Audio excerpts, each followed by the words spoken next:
Ah, the nap.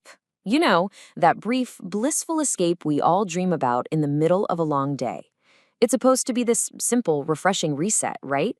But if you've ever laid down for a quick 20-minute power nap, only to spend like 19 of those minutes just staring at the ceiling, well, you know the frustrating reality. Napping is often anything but simple. And let's just dive right in with this because it really hits the nail on the head. You see one of those guides with the perfect nap times and all the rules, and instead of feeling helped, you just feel more stressed out. It perfectly captures that weird paradox of trying to force yourself to relax. So, this is really the core question we're going to dig into. For something that should be so simple and natural, what exactly is going wrong? Why is there this huge gap between wanting a nap and actually getting a good one? Let's break down the struggles and, more importantly, see what we can do about them.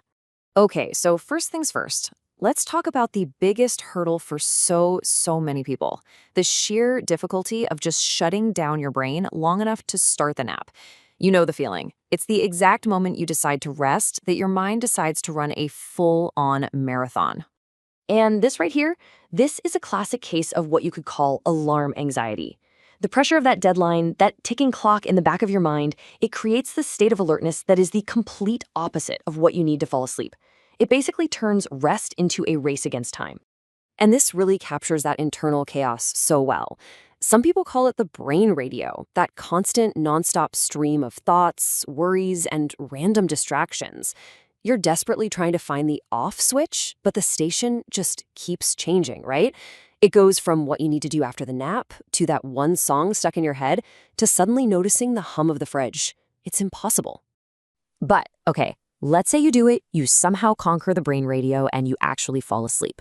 Well, the battle isn't over. Not by a long shot, because as we're about to see, just waking up can be its own special kind of nightmare. Have you ever had this happen? On those rare occasions you do manage to drift off, you wake up feeling awful, just groggy, totally disoriented, maybe even with a headache. This is the dreaded nap hangover. Instead of feeling refreshed, you feel like you've been run over by a very slow, very tired truck. And this just nails the other side of that post-nap pain, the risk of the nap completely taking over your day. What starts as, say, a 30-minute power nap accidentally snowballs into this deep, multi-hour sleep that completely torpedoes your ability to fall asleep that night. It just creates this awful, vicious cycle of fatigue. So we've established the problems are very real. There's the anxiety of falling asleep and the pain of waking up. Now for the good part. Let's explore some practical solutions. These are actual techniques and mindset shifts that a lot of people swear by for mastering the art of the nap.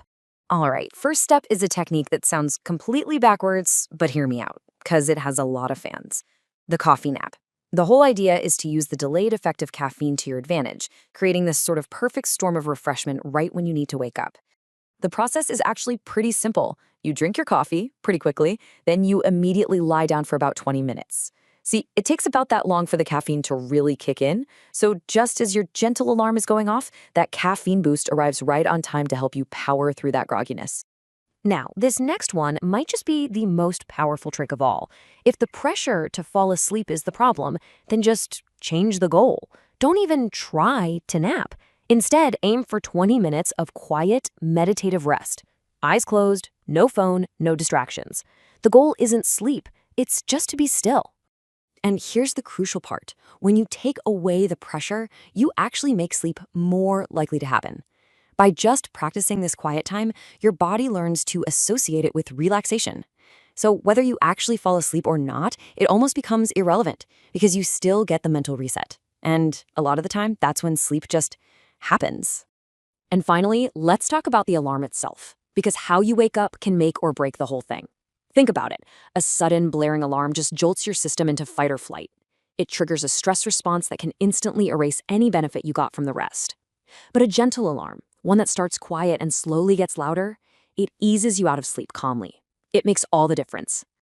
So, all of this brings us to what is probably the single most important takeaway. After trying to follow all the rigid rules and just feeling anxious about it, a lot of people come to a really powerful conclusion. And I mean, you have to love this attitude, right? It's about rejecting this idea that there is one perfect scientific way to nap. It's about actually listening to your own body and giving it the rest it's asking for without a stopwatch and without any judgment. So maybe the real cool guide to napping is just this. It's your nap, it's your rules. Take these ideas, the coffee nap, the meditation mindset, the gentle alarm, and just experiment. Play around and see what actually works for you. Because the ultimate goal isn't to have a flawless Instagram-worthy nap. The goal is just to get some rest. So, I'll just leave you with this question to think about. Whether it's changing your alarm sound, trying that weird coffee thing, or simply letting go of the pressure to even fall asleep, what's one small thing you could change to turn your napping anxiety into a genuine, refreshing reset?